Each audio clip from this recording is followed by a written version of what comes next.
Berjumpa lagi bersama Sobat Komik dimanapun Anda berada. Kali ini Mimin akan melanjutkan cerita komik Invincible of the Ace. Mimin ucapkan terima kasih kepada teman-teman yang memberikan like dan memberikan komentar positif.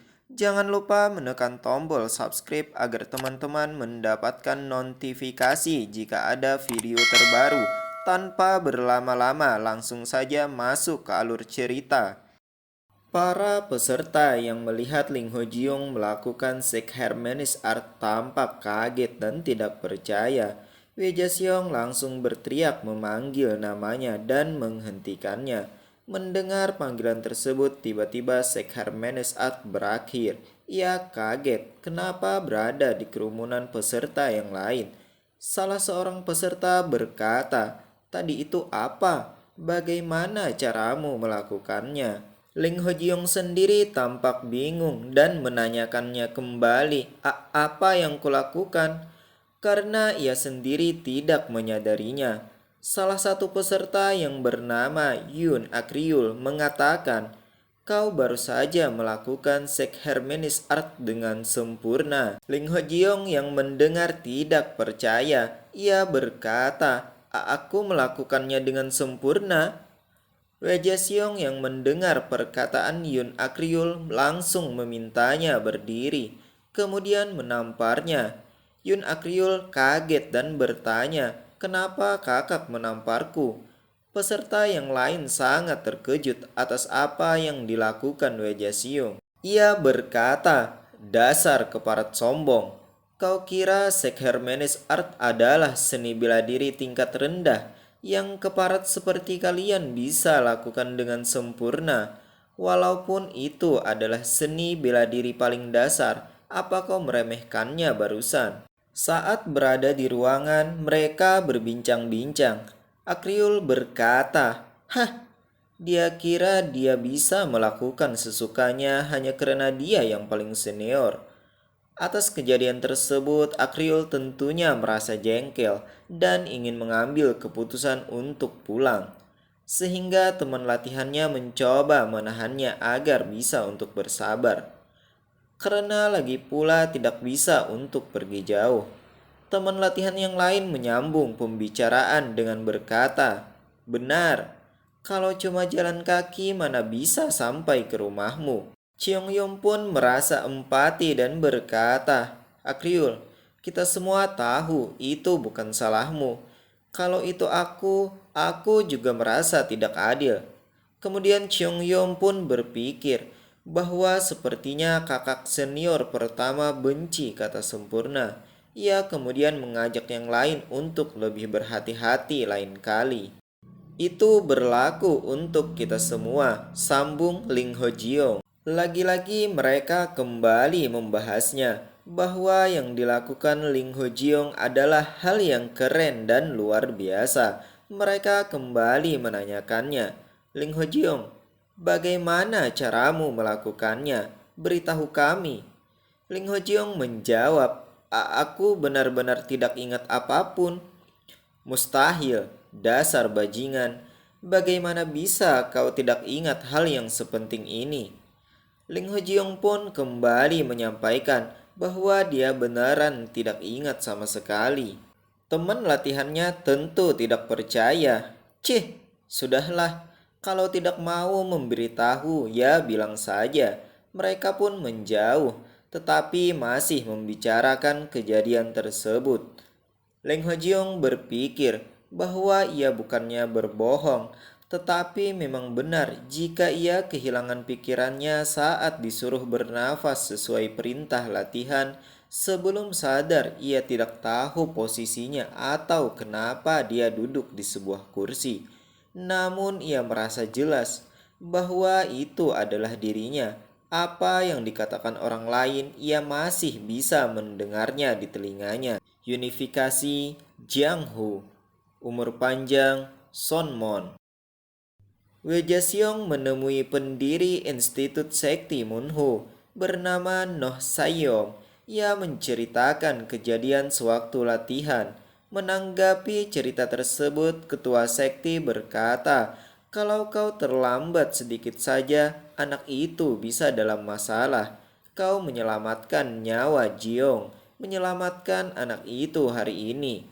Ketua Sekti menjelaskan, Kiai Sinter seseorang bukan hanya sekedar sebuah gelas dan inner Kiai seseorang bukan hanya sekedar air. Tidak peduli berapa banyak air yang dituang, jika secara perlahan gelasnya tidak akan pecah. Tetapi kalau Kiai Sinter terus terendam, hal itu bisa membuatnya hancur. Ketika inner Kiai berlimpahan dari Kiai Sinter, maka akan hancur menyelimuti seluruh tubuh dan mengamuk. Itulah yang dapat menyebabkan terjadinya kondisi deviasi Kiai. Sek Harmonious Art bukan hanya seni bela diri lainnya.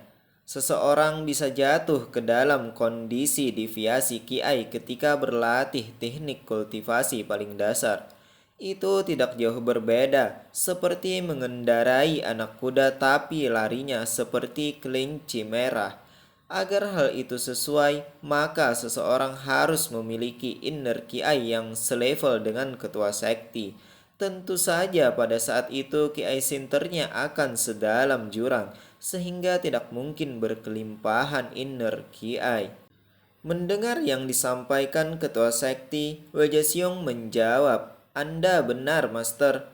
Namun sayangnya, Jiong terlahir dengan Kiai Sinter yang sangat kecil.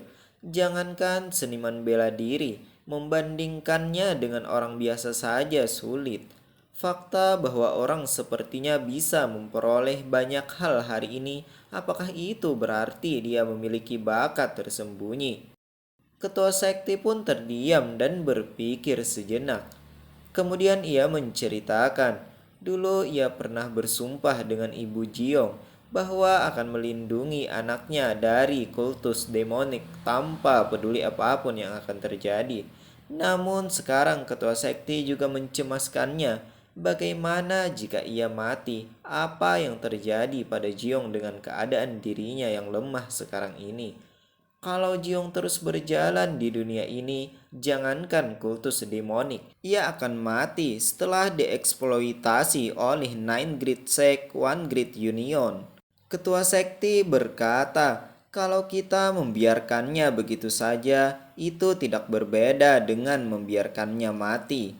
Atas pernyataan tersebut, Wejasiong tampak ragu. Tetapi, ayo lepaskan dia, ucap ketua sekti. Ketua sekti meminta Wejasiong agar Leng Hojiong dikeluarkan dari sekti Munhu. Ia menjelaskan bahwa para bajingan pasti tidak akan menyentuh orang yang sudah meninggalkan murim. Pasti ada dunia yang lebih baik untuk Leng Hojiong. Ketua sekti berkata, aku tahu sulit bagimu mengatakan hal itu padanya. Dilihat dari seberapa besar perhatianmu sebagai adikmu, sepertinya lebih baik aku sendiri yang mengatakannya. Wejasiong menjawab, tidak Master, izinkan saya yang akan melakukannya sendiri. Baiklah, lakukan sesukamu. Ketua sekti kemudian menanyakan bagaimana dengan acara besok. Apakah sesuai rencana? Wejasiong menjawab, tentu saja Master. Kemudian Wejasiong pamit dan segera pergi. Dikisahkan, sebelum adanya sekti Munhu, sekti terdahulu bernama Sekti Great Monhu. Namun karena sekti Great Monhu sudah tidak ada, maka digantikan dengan nama Sekti Munhu. Jadi sekti Munhu merupakan anak dari sekti Great Monhu. Namun karena baru didirikan sehingga belum memiliki kekuatan, sebuah sekti harus berusaha keras mengembangkan bakat untuk masa depan. Saat di pagi hari, Wejasiong bertanya kepada peserta latihan, apakah semuanya tidur dengan nyenyak? Wejasiong kemudian menyampaikan bahwa hari ini adalah hari evaluasi komprehensif yang diadakan setahun sekali. Ia berharap agar semua peserta bisa menggunakan skill yang telah diasah di Sekti Munhu. Sebelum peserta pergi, ia juga mengucapkan semoga beruntung. Semua peserta mengucapkan terima kasih atas dukungan yang diberikan Wejasiong.